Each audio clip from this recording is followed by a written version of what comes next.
नमस्ते बच्चों।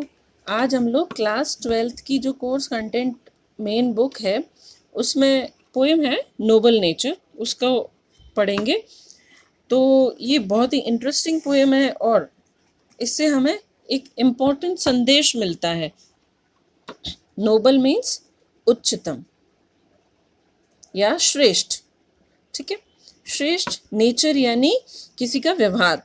तो इंसान का या किसी का भी श्रेष्ठ व्यवहार हमें क्या शिक्षा देता है? It is not growing like a tree in bulk doth make man better be or standing long on an oak 300 years to fall a log at last dry bald and sere। तो ये इसका पहला stanza है।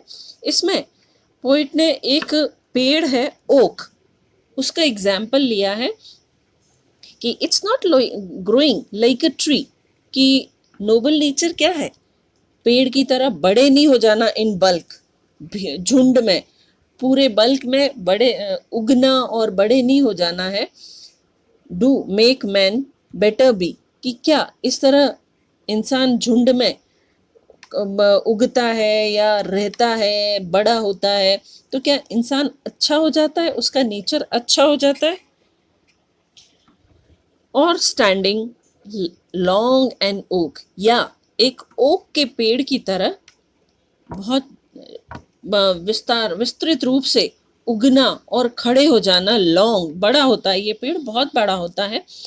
300 years, और इसका life span कितना है? 300 years। इसकी जीवन रेखा कितनी है? एक ओक का पेड़ जो है वो 300 साल तक जीता है। टू फॉल अ लॉग, और फाइनल में वो क्या करता है? 300 साल बाद लॉग, लॉग होता है लकड़ी का गट्ठर या लट्ठा, जिससे फर्नीचर के लिए इमारती लकड़ी निकाली जाती है। तो कि आखिर में टू फॉल अ लॉग, एक लॉग की तरह उसका अंत होता है। एट लास्ट ड्राई, सूख जाता है वो आखिर में।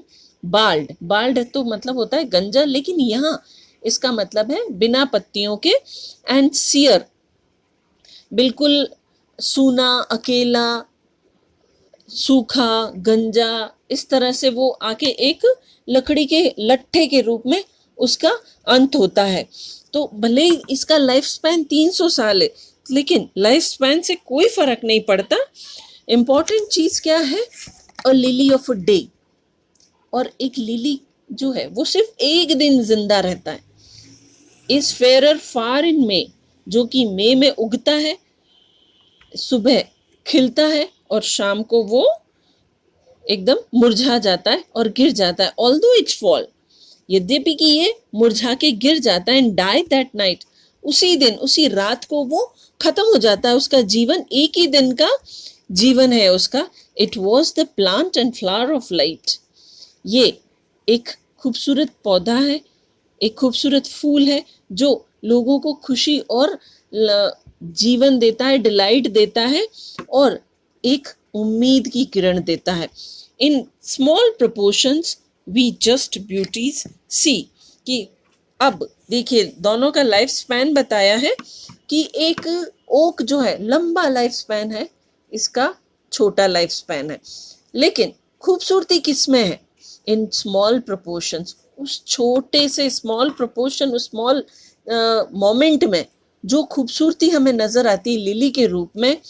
And in short measures life में बी परफेक्ट, और सिर्फ एक ही दिन में एक लिली की जिंदगी एकदम परफेक्ट हो जाती, जो लोगों को खुशियां देता है, खूबसूरत होता है, न कि एक ओक की तरह जो बहुत बड़ा होता है और 300 साल तक वो पेड़ खड़ा रहता है और आखिर में एक लकड़ी के लट्ठे की तरह गिर जाता है, जिसपे कोई पत्तियां नहीं होती, जिसमें कोई जीवन नहीं होता। तो कौन सा जीवन बेटर है? लिली का। पोइट हमें ये क्या संदेश दे रहा है कि इंसान एक लंबा लाइफ स्पैन भले ही ना जिए, लेकिन छोटा जिए, कम जिंदगी जिए, लेकिन एक फ्रूटफुल और उद्देश्यपरक जिंदगी जिए, और जिससे कि किस लोगों को प्रेरणा मिले और लोगों को उससे प्रेम हो जाए। तो इस तरह की जिंदगी इम्पोर्टेंट है। और ऐसा नेचर, कैसा नेचर? लिली के जैसा, न कि ओक के जैसा। इम्पोर्टेंट कौन सी चीज है? लिली। यहाँ पर लिली एक बेस्ट एग्जाम्पल है टू फॉलो। ओके दोस्तों, यहाँ हमारा पोएम का एक्सप्लेनेशन हुआ। अब हम अगली क्लास में क्या करेंगे, इसके अबाउट द पोएट पढ़ेंगे और इनमें से जो बोर्ड एग्जाम में पैरा आए हैं और उनमें से जो क्वेश्चन आए हैं वो हम सॉल्व करेंगे बोर्ड पेपर में से। Thank you.